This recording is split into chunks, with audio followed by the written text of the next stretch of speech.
Hello and welcome back. स्वागत है आपका एक और नए वीडियो में। दोस्तों आज की वीडियो में करने वाले हैं इलेक्ट्रीशियन फर्स्ट ईयर का मोस्ट इम्पॉर्टेंट क्वेश्चन, ठीक है, जिसमें आपका होगा टोटल कितना 75 क्वेश्चन है ना। जैसा आपका एग्जाम में आएगा ना वैसा ही यहाँ पे एक क्या है, एक नमूना पेश कर रहे हैं, ठीक है। इससे पहले एक टेस्ट आपको हम अपलोड कर चुके हैं, ठीक है। ये आपका दूसरा टेस्ट है, ठीक। मॉक टेस्ट कहने का मतलब है, ठीक है ना। मॉक कहने का मतलब क्या होगा, मॉक मतलब होता है झूठा, झूठा नहीं, झूठा झूठा झूठा कह रहे हैं, है ना, झूठा। तो आपका ये मॉक टेस्ट सेकेंड है, आप उसको अटेम्प्ट करिए, उसको देखिए, इसको भी पूरा पूरा लास्ट तक देखिए, क्योंकि आप सब देख लेते हैं तो क्या होगा कि एग्जाम में एकदम कॉन्फिडेंस पूरा 100% हो गया, वहाँ पे बनाएंगे झट झट, है ना, और नंबर मिलेगा फट फट, ठीक है, और शादी होगा खटाखट है ना। तो बात ऐसा ही है कुछ, ठीक। तो चलते हैं, पर एक इम्पॉर्टेंट मैसेज हम देखें क्या है कि आप देखते हैं वीडियो, देख के तुरंत खसक जाते हैं, ना लाइक कर दो ना सब्सक्राइब करते हैं, ये गलत बात है। अगर आप किसी का वीडियो देख रहे हैं तो देखना तो अच्छी बात है, पर अगर लाइक सब्सक्राइब करेंगे तो क्या होगा, अगला को खुशी मिलेगा कि देखो एक हमारा फैमिली जुड़ा है। तो आप ज़रूर कोशिश करेंगे कि आप क्या करेगा, सब्सक्राइब कर दीजिएगा। आपसे हम रिक्वेस्ट करते हैं, क्योंकि मेरा भी मन करता है कि हमारा फैमिली बड़ा हो, है ना। और लड़की लोगों की होगी तो पक्का बात मान लेगी, पर लड़का लोग होता है थोड़ा सा ना कि नहीं करना सब्सक्राइब, जा लड़की लोग जो होगी वो पक्का सब्सक्राइब कर देगी। ऐसे तो आई टी आई वाले में लड़की लोग कम ही रहती है, पर अगर कोई होगी तो कर दीजिएगा, ठीक है ना, कमेंट भी कर दीजिएगा, उनको हम हर्ट कर देंगे, ठीक। ठीक है, चलिए शुरू करते हैं। तो हमारा सेट 2 से पहला क्वेश्चन क्या है, ये आपको पता है ना कि इलेक्ट्रीशियन फर्स्ट ईयर का एक क्वेश्चन है, ठीक है। तो हमारा पहला क्वेश्चन क्या है दोस्त, कि भूमिगत केबल में बेडिंग का उद्देश्य क्या होता है। आपको पता होगा कि जब केबल और रहता है, बिछा हुआ रहता है, तो उसमें जो दिया हुआ रहता है आपका क्या, बेडिंग दिया हुआ रहता है, उसका उद्देश्य क्या होता है, उसका उद्देश्य क्या होता है, ताकि एटमॉस्फेरिक कंडीशन से उसको बचाया जा सके, है ना। तो आपका जो ऑप्शन नंबर यहाँ पे है सी बिल्कुल सही है, ठीक है ना। Protect armouring from atmospheric condition, arming को वायुमंडलीय से बचाना, है ना। इनका ऑप्शन नंबर सी बिल्कुल करेक्ट है ना।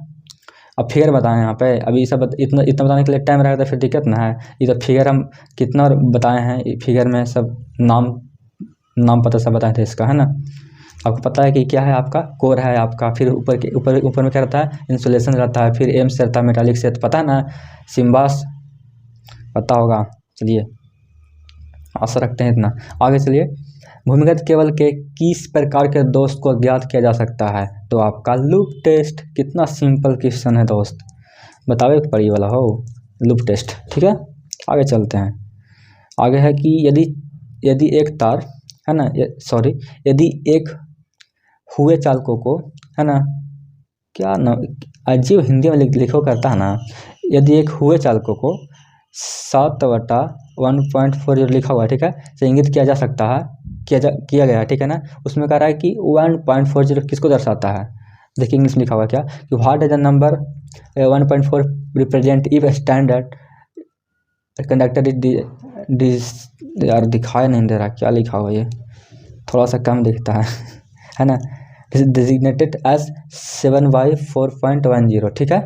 तो देखिए पूछ रहा है कि बेसिकली क्या एक नंबर दिया हुआ है 7/1.40, कह रहा है कि ऊपर वाला जो है वो किसको इंगित करता है, नीचे वाला इंगित किसको करता है। तो आपको हम बताए थे पिछला वीडियो में बाबू, क्या बताए थे कि ऊपर वाला जो है किसको करता है इंगित, ये करता है आपको टोटल तारों की संख्या को, है ना जी, कितना वायर लगा हुआ है ना, वो बताता है ऊपर वाला, ठीक है। और नीचे वाला क्या बताता है, साइज को, है ना, कि साइज क्या है, और साइज किस में आता है, तो गेज में, है ना।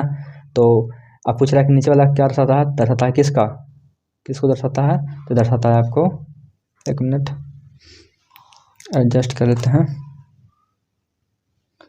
हाँ, तो दर्शाता है आपको सभी प्रत्येक चालक का व्यास, ठीक है ना, यानी कि आपका ऑप्शन नंबर 4 बिल्कुल यहाँ पे है करेक्ट, ठीक है।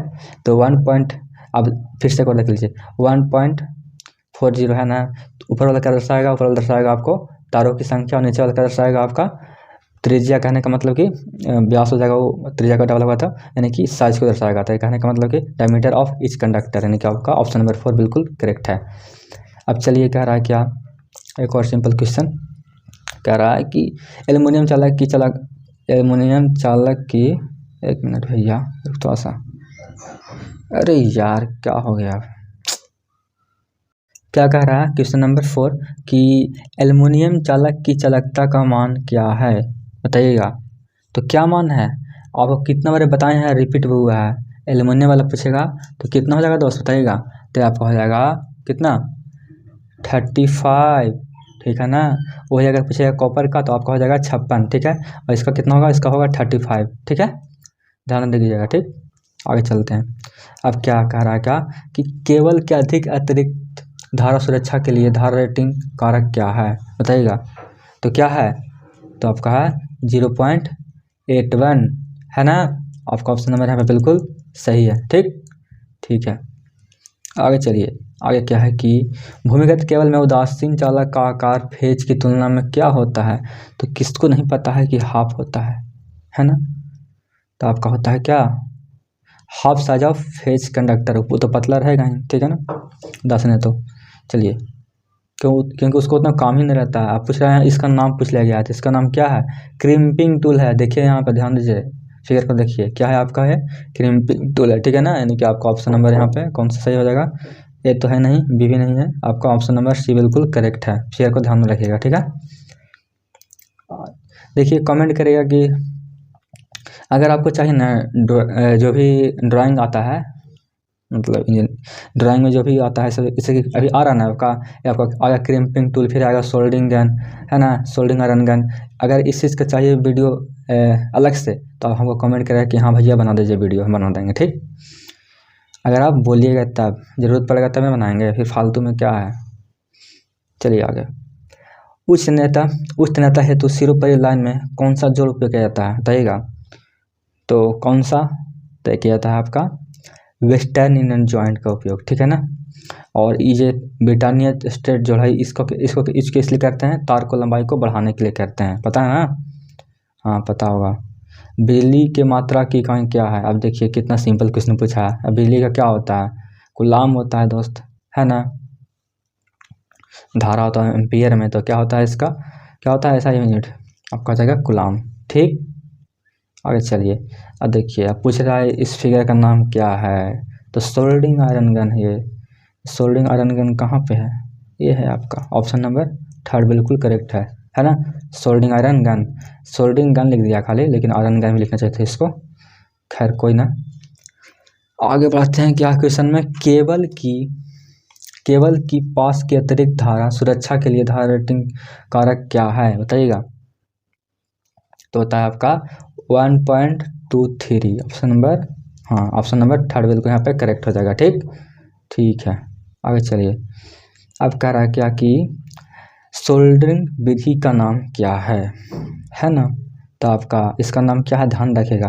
ये आपको दिखा दे रहा है स्प्रिंग है ना, यहाँ पे क्या कर देंगे हम, सोल्डरिंग रख देंगे, इसमें घुसा देंगे। तो इसका नाम क्या हो जाएगा आपका, इसका नाम हो जाएगा क्या, ऐसे तो इसका नाम हो जाएगा क्या आपका, रियली बताएं तो सोल्डरिंग, आपका सोल्डरिंग आयरन है। नॉर्मली क्या है सोल्डरिंग आयरन, पर यहाँ पे आपका ऑप्शन में दिया ही नहीं है कहीं भी, ये आप सोल्डरिंग आयरन है ना। और आपका कहीं ऑप्शन में नहीं है, तो कौन सा मार सकते हैं। चलिए इसके लिए फिलहाल ऑप्शन नंबर A4 मानिए, ठीक है ना, चौथा मानिए, मानते हैं चौथा, लेकिन ये आपका ऐसे सही है नहीं, ठीक है ना। सोल्डरिंग आयरन गन, आयरन है, ठीक है ना, गन नहीं, सोल्डरिंग आयरन नहीं है, ठीक है। आपका ऑप्शन में कोई नहीं है, ठीक है। सब पता ना, दारू पी के क्वेश्चन सेट करता है क्या। तांबे यानी कि कॉपर के परमाणु के तीसरे कोष में कितने इलेक्ट्रॉन होते हैं। तो 2, 8, 18, है ना, और 1।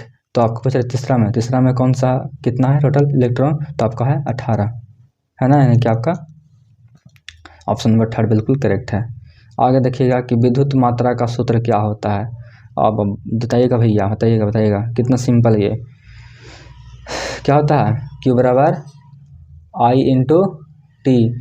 तो क्या हो जाएगा आपका करंट इंटू टाइम। यहाँ पे देखिए, यहाँ पे बिल्कुल करेक्ट है यहाँ पे, ठीक है, ऑप्शन नंबर A। चलिए चलते हैं 15 में, चालकता की इकाई पूछ लिया गया है, और क्या कितना सिंपल पूछेगा बताइए जरा।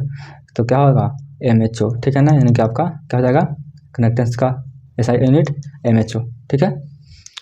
आगे क्या है कि DC परिपथ में शक्ति की गणना करने का सूत्र क्या है बताइएगा।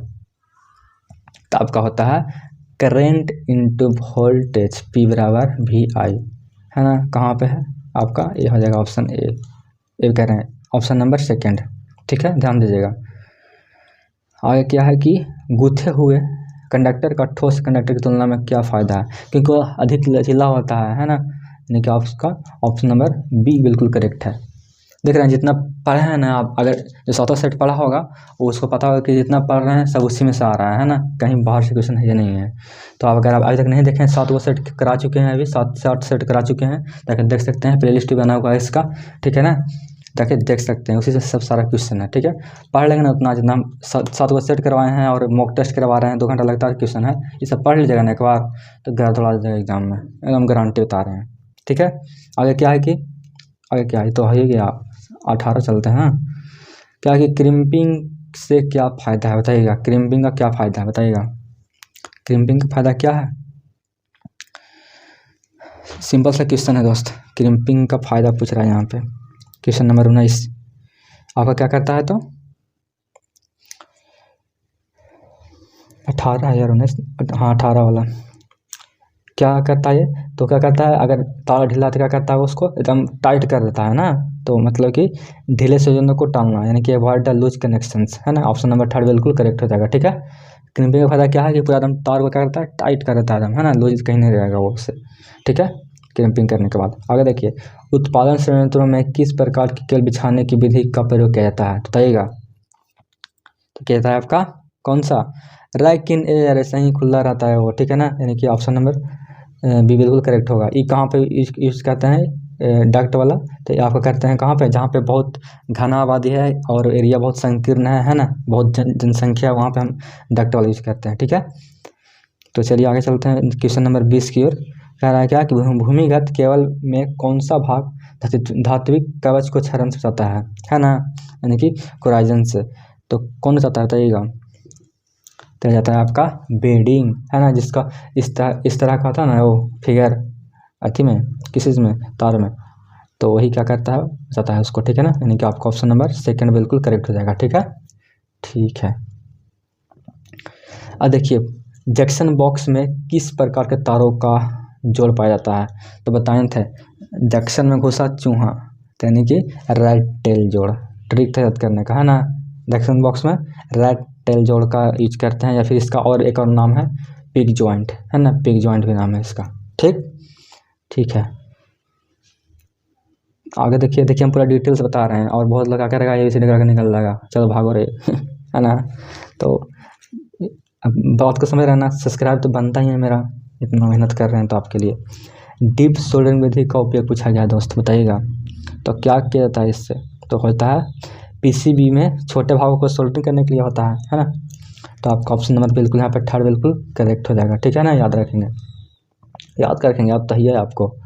ठीक, अर्धचालक पदार्थ कौन सा है बताइएगा, यूरेका या बोनाइट, मैंगानीज या फिर जर्मेनियम, कौन है ये, तो आपका हो गया ये जर्मेनियम। ठीक है ना, ए क्या है आपका अर्धचालक, ए भी है। ठीक है ना, यहाँ पे आपका मैंगानीज भी। ठीक है ना, इस का तो 0 होता है ना। तो आपका यहाँ पे ऑप्शन नंबर डी बिल्कुल करेक्ट है, ऑप्शन नंबर 4 बिल्कुल सही है। ठीक है ना, जर्मेनियम।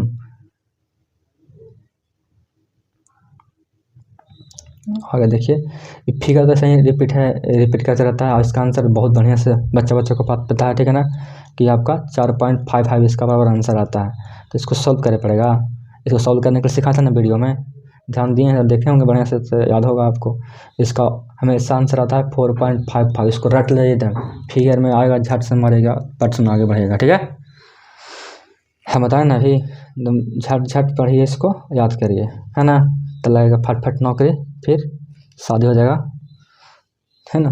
आगे देखिए, कंडक्टर के आकार को मापने के लिए किसका उपयोग किया जाता है बताइएगा। तो किसका उपयोग करते हैं बताइएगा जरा दोस्त, बिना ऑप्शन देखे याद है, नहीं याद होगा का, शायद याद होगा, तो स्टैंड बाय गेज। ठीक है ना, उसमें करते हैं। तो आपका यहाँ पे ऑप्शन नंबर सी बिल्कुल करेक्ट हो जाएगा। ठीक, ठीक है, आगे बढ़ते हैं। विद्युत वाहक बल ज्ञात करने हेतु किस सूत्र का उपयोग किया जाता है, तो आपको पता है ना, इस सूत्र वाला PD + IR बताए थे ना, यानी कि आपका EMF बराबर equal to potential difference plus में वोल्टेज ड्रॉप, है ना, E बराबर P इंटू डी प्लस या आई आर, ठीक है ना। सब पढ़ा हुआ क्वेश्चन है, कोई फालतू नहीं आ रहा है। कौन सा नियम कहता है कि बंद विद्युत परिपथ में लगाया गया वोल्टेज पात के योग के बराबर होता है? तो बताइएगा कौन कहता है ये? तो कहता है किरचॉफ का सेकंड लॉ, है ना। आपका ऑप्शन नंबर 4 बिल्कुल करेक्ट हो जाएगा। ठीक है।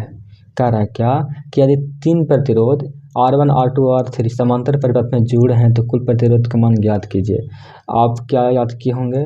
1/RT इक्वल टू क्या 1/R1 प्लस में 1/R2 प्लस में 1/R3, है ना। अब देखेंगे अरे यहाँ पे ऑप्शन में नहीं है तो क्या करें अब? तो देखिए इसको क्या कर दिया, यहाँ पे सॉल्यूशन करके लिख दिया, यहाँ पे देख लीजिए कुछ नहीं किया है। इसको बस क्या कर दिया, ऊपर कर दिया है, और इसको 1/, बाकी जो है था नौटंकी वो नीचे कर दिया है, कोई बड़ी बात नहीं है। इसको फिर हम ऊपर करेंगे तभी बात बराबर हो जाएगा, ठीक है। यानी कि ऑप्शन नंबर 4 बिल्कुल करेक्ट है ना। उसको सॉल्व करेंगे तो कर सकते हैं ना। इसको हम एक के सब नीचे लाएंगे तो फिर ऊपर करेंगे तो ये वाला पे ई वाला क्या है नीचे आ जाएगा, कौन सी बड़ी बात है ना। बस सॉल्व कर दिया है। देखिएगा कि अगर नॉर्मली अगर नहीं देगा तो सॉल्व करके देगा यहाँ पर, ठीक है ना। और सॉल्व करके क्या देगा आपको, RT बराबर 1 बड़का बटा देगा, ठीक है ना। फिर उसके बाद 1/R1 बटा फिर प्लस में 1/R2 फिर प्लस में 1/R2 R3 मतलब, ठीक है। तो ये सॉल्यूशन करके दिया है और डायरेक्ट हम लोग याद किए हैं, ठीक है ना। तो घूमना नहीं है, घुमाना चाह रहा एग्जामिनर पर घूमना नहीं है, ठीक है। नहीं करते हैं बुलाता है मगर जाने को नहीं, अरे बुलाती है मगर जाने को नहीं, हो सकता है दोनों तरफ से तो याद रखिएगा, ठीक है ना। तो इसको एग्जामिनर घुमाता है पर घूमने का नहीं, ठीक। 29 का देखिए यहाँ पे खुला हुआ है तो ये पूछेगा कि बताओ बाबू बताओ क्या पूछेगा कि तो हमको आंसर पूरा याद है देख के। ओम मीटर का पठान खुले हुए R2 प्रतिरोध का मान पूछा गया यहाँ पे, ठीक है ना। तो क्या होगा, अनंत होता है, किसको नहीं पता है बताइएगा। सारा कुछ यहाँ रटाया सब है। इंडिकेट इन्फिनाइट रेजिस्टेंस, है ना। नहीं कि ऑप्शन नंबर बिल्कुल सेकंड सही है। पूरा अगर पढ़ेंगे ऑप्शन तो आपका भी टाइम वेस्ट होगा, मेरा भी टाइम वेस्ट होगा, है ना। तो टाइम वेस्ट हम यहाँ पर नहीं करना है। अब देखिए इसका नाम पूछ लिया, फिगर का नाम, प्रतिरोध का नाम क्या है। तो क्या नाम है आपका, तार बंधे हुए प्रतिरोध तो है ये, वायर वॉन का रजिस्टर, ठीक है। इनके ऑप्शन नंबर बिल्कुल यहाँ पे हाँ ठीक है ना। ऑप्शन नंबर बी बिल्कुल यहाँ पे सही है, ठीक है। तार बंधे हुए प्रतिरोध, ठीक है। देखिए सब्सक्राइब और लाइक कर दीजिएगा, आपके लिए हम गर्मी में मर रहे हैं यहाँ पे गेट बंद करके है ना, तो कोई डिस्टर्ब ना करे। किस पदार्थ में ऋणात्मक तापमान गुणांक का गुण होता है बताइएगा। तो आपका होता है किसमें बताइएगा, तो माइका में होता है ना। किसमें होता है, माइका में, आभरक में। इसका क्या होता है, 0 होता है, इसका भी 0 होता है, इसका होता है पॉजिटिव, है ना। चलिए आगे चलते हैं। कह रहा ओम के नियम के संबंधित विद्युत राशियाँ कौन सी है बताइएगा। कौन सा है, करंट रेजिस्टेंस एंड पावर, या फिर आगे क्या है, करंट वोल्टेज रेजिस्टिविटी, या फिर करंट वोल्टेज एंड रेजिस्टेंस। देखिए आप ऑप्शन नंबर 3 पकड़ा गया यहाँ पे, क्या है, करंट वोल्टेज और रेजिस्टेंस ना होगा आपका ओम के अनुसार, ठीक। याद रखेंगे। प्रतिरोधकता की इकाई पूछा गया, ठीक है ना। रेजिस्टिविटी का इकाई क्या होगा, तो क्या होगा नहीं पता है, ओम मीटर। नहीं कि आपका ऑप्शन नंबर 3 बिल्कुल करेक्ट है, ठीक। ओम मीटर लिखा हुआ देखिए यहाँ पे ध्यान से। आगे चलिए, आगे क्या है, कह रहा कि श्रेणी प्रपत्र का उपयोग है, क्या है तो नहीं पता है आपको, वोल्टमीटर का मल्टीप्लायर प्रतिरोध के लिए। यानी कि आपका ऑप्शन नंबर यहाँ पे 4 बिल्कुल सही हो जाएगा, ठीक। Multiplier resistor of a voltmeter, ठीक है। यानी कि आपका ऑप्शन नंबर यहाँ पे डी बिल्कुल करेक्ट हो जाएगा, ठीक है। अब देखिए इससे जोड़ा हुआ यहाँ पे क्या पूछ लिया है, परिपथ का प्रभाव क्या होगा यदि ए बी को लघु परिपथ कर दिया जाता है, तो क्या हो जाएगा। अगर आप क्या करेंगे यहाँ पे, क्या करेंगे, लघु परिपथ करेंगे तो क्या हो जाएगा, डायरेक्ट ई वाला उड़ जाएगा, खत्म कहानी हो जाएगा इसका, है ना। तो यानी कि परिपथ प्रतिरोध शून्य हो जाएगा, ठीक है ना। ऑप्शन नंबर ए बिल्कुल करेक्ट है, ठीक है। दिखाते रहा है R1 R2 R3 क्या कर रहा है आपको यहाँ पे, ए बी को डायरेक्ट यहाँ पे लघुपथ कर रहा है, ठीक है ना, सर्किट कर रहा है। तो क्या हो जाएगा यहाँ पे, डायरेक्ट उड़ जाएगा, 0 हो जाएगा, ठीक है ना। चलिए कह रहा क्या कि ओम प्रति डिग्री सेंटीग्रेड में प्रतिरोध में परिवर्तन को कौन सा परिभाषित करता है।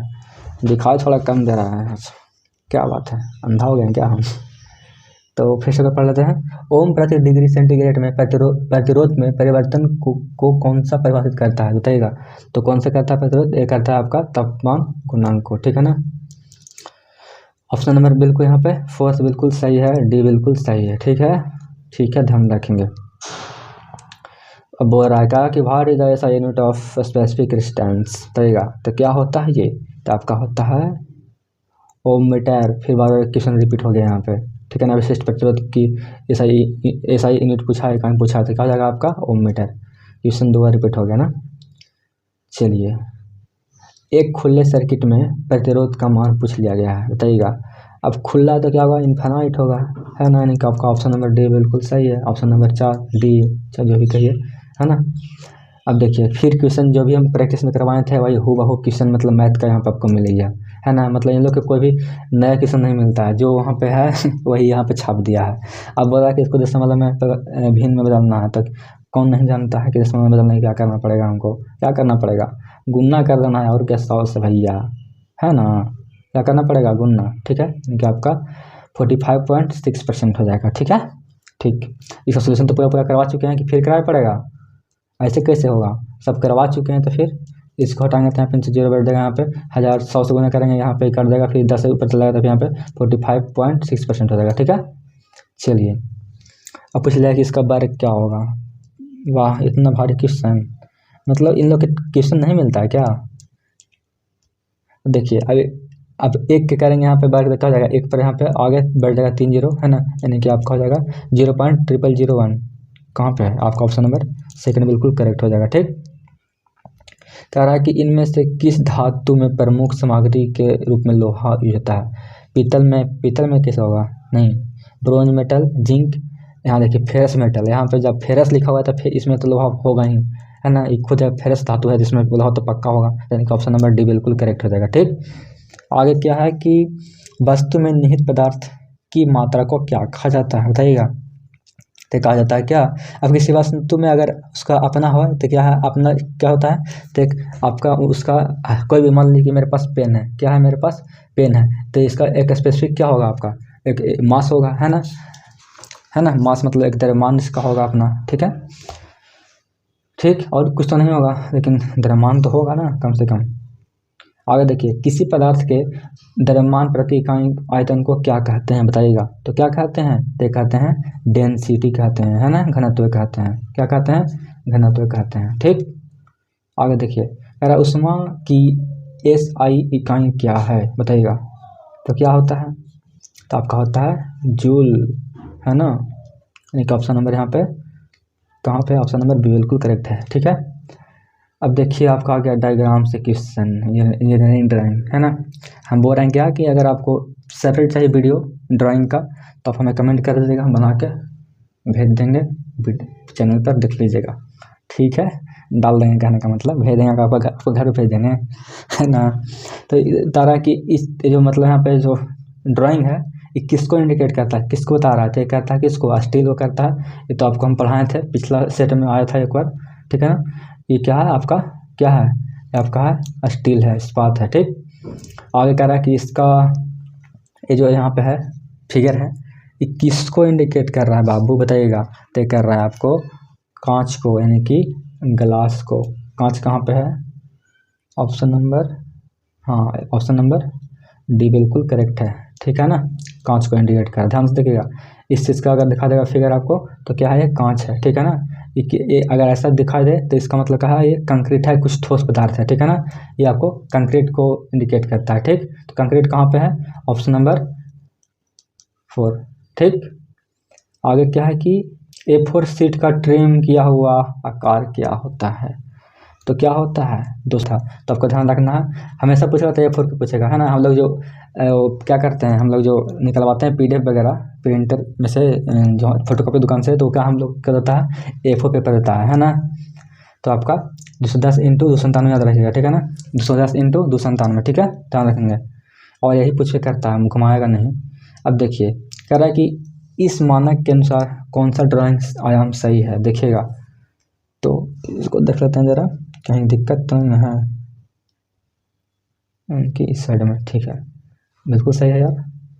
आगे देखते हैं, इसमें गलत है, उल्टा पलटा है। इसमें तो और गलत है ना, एक उल्टा दे दिया है आपका, इसमें ऊपर नीचे दे दिया है ना, यानी कि ऑप्शन, इसका ऑप्शन नंबर फर्स्ट बिल्कुल सही है। ठीक है ना, बिल्कुल फर्स्ट बिल्कुल सही है। क्यों?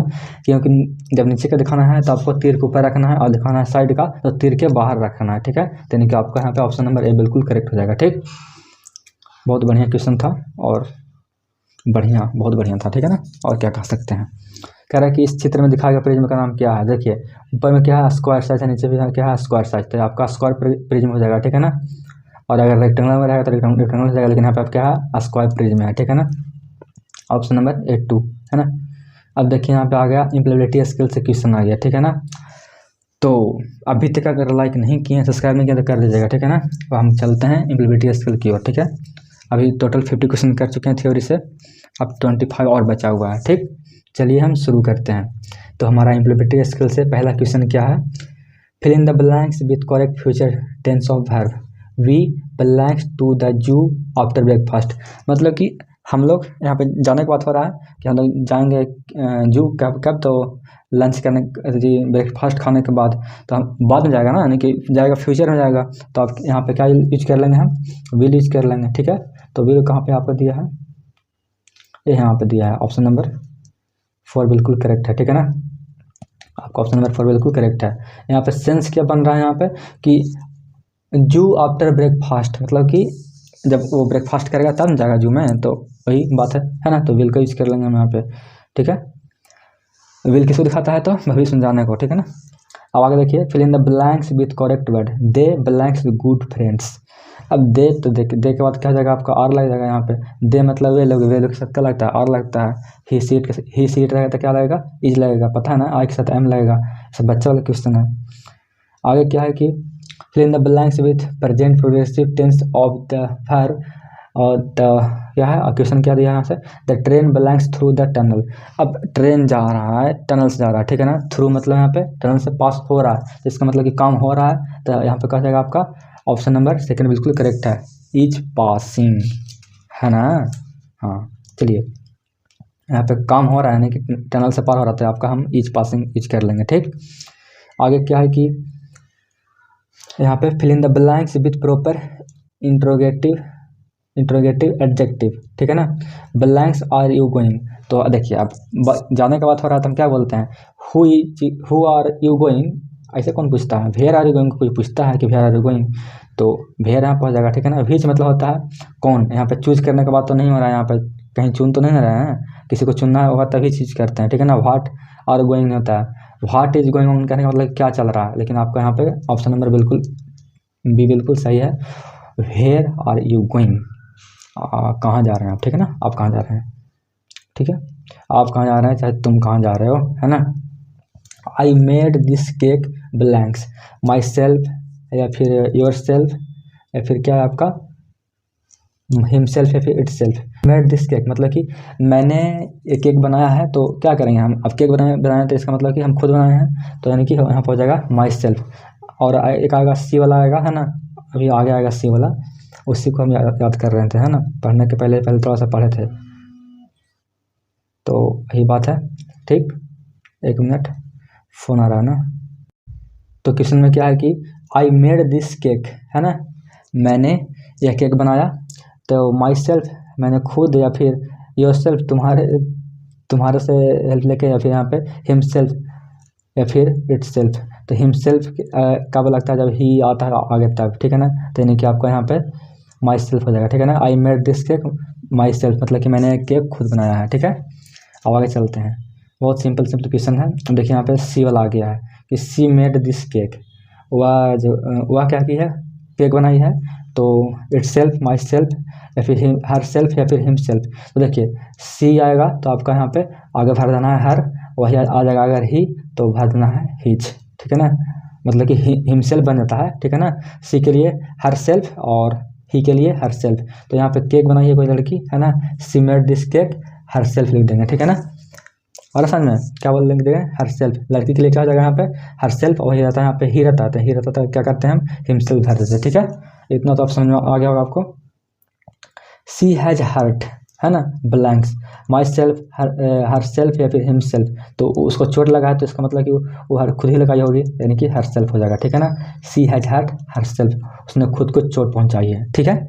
चलिए आगे क्या है कि यहाँ पे कोई छोटी सी बच्ची है, द लिटिल गर्ल्स, है ना, यहाँ पे क्या है, हाफ एंड कॉमा लगा यहाँ पे, the little girl's blanks eyed revealed her mischief, मतलब उसका जो आँख है कैसा चमक रहा था, मिसचिफ टाइप का चमक रहा दिख रहा है, ठीक है ना, यानी कि ट्विंकलिंग कर रहा होगा, कहने का मतलब कि एकदम बहुत दिखा जाएगा खूबसूरत टाइप का, तो आपका यहाँ पे हो जाएगा ट्विंकलिंग, ठीक है ना। और छोटी बच्ची का क्या होता है, आँख बहुत होता है खूबसूरत। तो ये पे हम बात हो रहा है कि बहुत बढ़िया दिख रहा है, ठीक है। आगे देखिए, my house is blanks the third floor, तो अब किसी का घर है तो क्या होगा, अब थर्ड फ्लोर पर है, यानी कहने का मतलब कि कहीं ऊपर में है तो ऑन लग जाएगा यहाँ पे, है ना। ऑप्शन नंबर थर्ड बिल्कुल हो जाएगा करेक्ट यहाँ पे, ठीक है। आगे चलते हैं, आगे क्या है कि आगे है कि blanks is the speaker at the function, को यहाँ पे स्पीकर है, वो फंक्शन में क्या कर रहा था, तो क्या कर रहा था, हम क्या पूछते हैं, हम पूछते हैं कि who is the speaker at the function, कौन था वो स्पीकर जो फंक्शन में था वहाँ पे, तो वहाँ पे क्या करते हैं, हम पूछने के लिए यूज़ कर रहे हैं, तो आपका हो जाएगा हु, है ना, who is speaker at the function, वो मतलब कि फंक्शन वो स्पीकर कौन है, ठीक है, इस टाइप से। अब देखिए यहाँ पे लो लेवल लैंग्वेज इज कॉल्ड, क्या अगर लो लेवल का लैंग्वेज है तो उसको और क्या कहते हैं, तो हम कहते हैं क्या, बताइएगा, तो कहता है मैकेनिक लैंग्वेज, ठीक है ना, मशीन लैंग्वेज, ठीक है, सॉरी मैकेनिक नहीं, मशीन लैंग्वेज, ठीक है ना। तो निम्न स्तर की भाषा क्या कहते हैं, मशीन भाषा भी कहते हैं, ठीक है ना। क्या कहते हैं, फिर से देखिए एक बार, low level language is called क्या, मशीन लैंग्वेज, ठीक है, ठीक है। मतलब इस बार जो PDF जो डाला है ना, इतना स्मॉल वर्ड में डाला है ना यार, देखने में दिक्कत हो रहा है आँख से। आगे देखिए, उच्चारण ब्लैंक्स को संदर्भित करता है, बताइएगा, तो ये कहता है आपको प्रोडक्शन ऑफ साउंड, है ना, यानी कि आपका यहाँ पे बिल्कुल एज सही है, ठीक है ना। प्रोनाउंसिएशन रेफर्स टू किसको, तो किसको रेफर करता था, आपका प्रोडक्शन ऑफ साउंड को, कहता ना कि प्रोनाउंसिएशन सही से ज़रा करो, तो यानी कि साउंड को तो रेफर कर रहा है ना। देखिए यहाँ पे कुछ अरेंज करना है, यहाँ तो हम मतलब कि एग्जाम में थे, कम्पिटिटिव में थे, इस टाइप का नहीं पूछा था, एकदम हल्का हल्का पूछा यहाँ पे, लगता है जैसे कि 4-5 का क्वेश्चन वाला है। टीचर है, फिर स्कूल है, वर्क CAH, तो इससे आपको बनाना है एक मतलब कि सार्थक शब्द बनाना है, जैसे कुछ सेंटेंस निकले, मतलब निकले, ठीक है ना। तो हम बनाते हैं, तो क्या बन जाएगा आपका, लास्ट में टीचर, ये नहीं बनेगा आपका, यहाँ पे बिल्कुल सी वाला बिल्कुल करेक्ट है कि सी टीचर, है ना, सी टीचर वर्क आ जाए स्कूल, मतलब काम करती है वो, है ना, एक टीचर तौर पर स्कूल में, ठीक है, यानी कि आपको ऑप्शन नंबर यहाँ पे बिल्कुल सही है, ठीक है, ध्यान रखेंगे। आगे क्या है कि आवाज़ की पिच का उठाना और गिरना, कहने का मतलब क्या हुआ, वॉइस से क्या हो रहा है, रेज हो रहा है, फॉल हो रहा है, कोई धीरे से बोल रहा है, फिर जोर से बोल रहा है, फिर धीरे से बोल रहा है, जोर से बोल रहा है, यानी कि इंटोनेशन कहलाता है, ठीक है ना, यानी कि आवाज़ का उतार चढ़ाव कराता है, ठीक है ना। ऑप्शन नंबर बी बिल्कुल करेक्ट हो जाएगा, ठीक है, ऑप्शन नंबर बी या फिर 2 कहिए, जो कहिए। वह शब्द जो अचानक और मजबूत भावना व्यक्त करता है उसे क्या कहा जाता है, बताइएगा, तो या कौन से कहता है वो, क्या कहता है, इंटरजेक्शन, उसका साइन क्या होता है आपका, इस टाइप का होता है, ठीक है ना, इस मिलिट्री टाइप का होता है, ठीक है। ध्यान रखेंगे कि the word that express a sudden and strong feeling is called what, introjection, ठीक है, बहुत सिंपल क्वेश्चन दिया है इसमें। आगे देखिए, जब किसी से आप मिलते हैं शिक्षक से या फिर कोई बड़े आदमी से, तो आप कैसे बोलते हैं, गुड मॉर्निंग बोलते हैं, या फिर हेलो, या फिर हाय, या फिर हे बोलते हैं, क्या बोलते हैं, ये तीनों हम बोलते हैं अपने दोस्त यार के साथ, ठीक है ना, किसी से बोलते हैं, फ्रेंड के साथ बोलते हैं, पर यहाँ पे गुड मॉर्निंग बोलते हैं किसी बड़े के साथ, गुड मॉर्निंग, है ना, गुड मॉर्निंग, ठीक है, और इसे दोस्त के लिए यूज करते हैं। अब कह रहा है कि यहाँ पे आंसर शब्द में पूछ रहा है कि मुँह का अक्षर कौन सा है, साइलेंट वर्ड पूछ रहा है, हम लिखते हैं आंसर लिखते हैं ना, तो यहाँ पे W कहाँ पे आ रहा है, W तो आ ही ना रहा है यहाँ पे, तो W यहाँ पे, W का यहाँ पे कोई बातें नहीं हो रहा है, यानी कि आपका यहाँ पे 4 बिल्कुल सही है, ठीक, ठीक है। कह रहा है कि चर्च नहीं, चर्चा के शिष्टाचारों में से कौन सा डूएस का प्रयोग होता है, यहाँ पे देखिए, यहाँ पे इंग्लिश में ठीक लिखा हुआ है बढ़िया से, who which one is a do, और फिर यहाँ पे क्या है, हाफ एंड कम करके एस लिखा हुआ है, ऑफ डिस्कशन इक्विटीज, तो यहाँ पे देखिए लूज और टेम्पर के लिए यूज करते हैं यहाँ पे तो जोड़ना का यूज कर रहे हैं यहाँ पे एस लगा के, या फिर लिसन टू अदर्स, या फिर टॉक अबाउट इरेलेवेंट डिटेल्स या फिर अभद्र या शिष्ट भाषा का उपयोग करना। देखिए, अगर शिष्टाचार को बरतना तो क्या करना पड़ेगा आपको, आराम से दूसरे को सुनिए, ठीक है ना। कोई अगर बोल रहा है कोई भी तो क्या करना पड़ेगा आपको, लिसन टू अदर्स, सुनना एकदम ध्यान से, कुछ बोलना नहीं है। तो यही आपका क्या है, एक शिष्टाचार हो गया, ठीक है ना। दूसरों के सुने, ठीक है, लिसन टू अदर्स। चलिए आगे क्या है कि यहाँ पे डोंट का यूज़ करना है यहाँ पे, है ना। तो यहाँ पे दिमाग खुला रखना या फिर मध्यम स्वर का प्रयोग करेगा, फिर दूसरे को सुने या फिर अनावश्यक भाषा ना करें, बताइएगा। तो कहने का मतलब अब यहाँ पे which one is don't of discussion equities. तो आपका यहाँ पे अब यहाँ पे डोंट मना के लिए यहाँ पे अगर मना के सेंस में अगर यूज हो रहा है यानी कि आपका एरोगेंस सही हो जाएगा, ठीक है ना। अनावश्यक भाष ना करे, यानी कि ऑप्शन नंबर यहाँ पे फॉर बिल्कुल सही हो जाएगा, ठीक है। डोंट यानी कि मना करने की बात हो रहा है ना, तो मना करने के बाद यहाँ पे कहाँ पर हो रहा है आपका, फॉर में हो रहा है, कौन सी बड़ी बात है।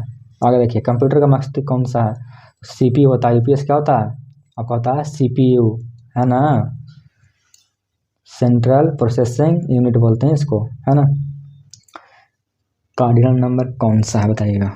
इतना सिंपल क्वेश्चन पूछा है कि क्या ही बताएं अब हम। एक होता है कार्डिनल, एक होता है ऑर्डिनल, सीख लीजिए आज। कार्डिनल एक होता है ऑर्डिनल, ठीक है ना। इसमें होता है 1 2 3 4 5 है, ठीक है ना। लेकिन इसमें क्या होता है, फर्स्ट, है ना, फिर होता है सेकंड, थर्ड टाइप का, इस टाइप का होता है। तो देखिए, जहाँ पे नंबर नॉर्मल दिखा जाए तो उसको हम, जहाँ पे नंबर से दिखाएगा नॉर्मल तो उसको बोलेंगे कार्डिनल। तो यहाँ पे नंबर कौन है, यहाँ पे डैशिंग तो दिखाई दे रहा है हमको कार्डिनल में, ठीक है ना। अब देखिए, अब कहीं भी दिखाई नहीं देगा आपको, नहीं दिखाई दे रहा है। तो जहाँ नंबर सिर्फ रहेगा वो हो जाएगा कार्डिनल, और जहाँ पे यहाँ पे इस टाइप से रहेगा आपका फिफ्थ सेकेंड, है ना, इस टाइप से तो आपका हो जाएगा वो ऑर्डिनल, ठीक है। चलिए अब देखिए, फिर से पूछा कार्डिनल नंबर, तो यहाँ पे एक ही हो जाएगा, ठीक है ना, एक, ठीक है। इससे तो आपका पंचमा हो गया, अंठमा दूसरा, ऐसा नहीं होगा, ये तो हो जाएगा ऑर्डिनल, ठीक है। पूछ रहा है कि एक्सक्लेमेटरी सेंटेंस यहाँ पे पूछ रहा है, अभी जस्ट ऊपर बताएं थोड़ा सा कि इसको हम एक्सक्लेमेशन साइन भी बोलते हैं, एक्सक्लेमेटरी साइन भी बोलते हैं। तो जिसमें आपका लगा रहा है इस टाइप का लगा रहा है यहाँ पे क्या साइन रहा है, वो होता है एक्सक्लेमेटरी सेंटेंसेस, ठीक है ना। तो आपका यहाँ पे किस में है, इसमें तो फुल स्टॉप है, क्वेश्चन मार्क है, यहाँ पे फुल स्टॉप है ना। तो यहाँ पे आपका ऑप्शन नंबर ए बिल्कुल करेक्ट है। What a beautiful house is it, है ना, इट इज़, कितना सुंदर घर है, ठीक है। आगे चलते हैं, 2 क्वेश्चन और बचा हुआ है। अब देखिए यहाँ पे एक्टिव वॉइस यहाँ पे पूछ लिया गया है कि एक्टिव वॉइस कौन है बताइएगा। देख रहे हैं हिंदी में लिखा है सक्रिय आवाज़, हिंदी में पढ़ के आदमी हो जाएगा बेहोश। इंग्लिश में तो आता है यहाँ पे कि एक्टिव वॉइस भी कुछ होता है, लेकिन हिंदी में अजीब कुछ है यहाँ पे चल रहा है। तो यहाँ पे बिल्कुल ए बिल्कुल हो जाएगा करेक्ट। यहाँ पे Ram has passed the exam, है ना, यानी कि आपका ए बिल्कुल करेक्ट है यहाँ पे, ठीक है ना। Ram has passed the exam, ठीक है। यहाँ पे बीइंग है तो आपको तो होगा नहीं, है ना, बीइंग वाला कैसे हो जाएगा, नहीं होगा। एक है काम चल रहा है इसलिए हो रहा है, इसलिए आपका ये सब नहीं होगा। आपका ऑप्शन नंबर ए पकड़ा है, मार दीजिए, अच्छा ठीक है ना। इसको हम ऑप्शन नंबर ए मार दिए हैं क्लाक से। अब आगे निकलते हैं, लास्ट ही है। कह रहा है कि यहाँ पे पैसिव वॉइस पूछ रही है, ठीक है ना, यानी कि निष्क्रिय आवाज़। अजीब लिखा है हिंदी में, नहीं निष्क्रिय, अभी तक हम भी नहीं सुने थे कि निष्क्रिय भी होता है कुछ। तो पैसिव वॉइस में आपका निष्क्रिय कौन बताइएगा, तो कौन है ये आपका, बताइएगा।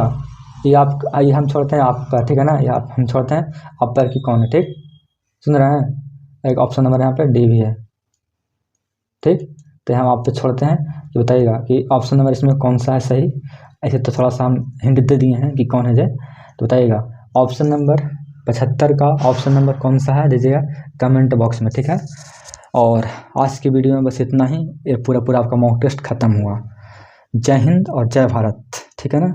और बस वीडियो को लाइक कर लीजिएगा, हम आपसे उम्मीद करते हैं, और सब्सक्राइब कर लीजिएगा, और एक कमेंट जरूर करिएगा, ठीक है ना। लास्ट में आपका इसका आंसर देना है आप ही को, ठीक। मिलते हैं अगले वीडियो में, तब तक के लिए बाय बाय, टाटा, जय हिंद।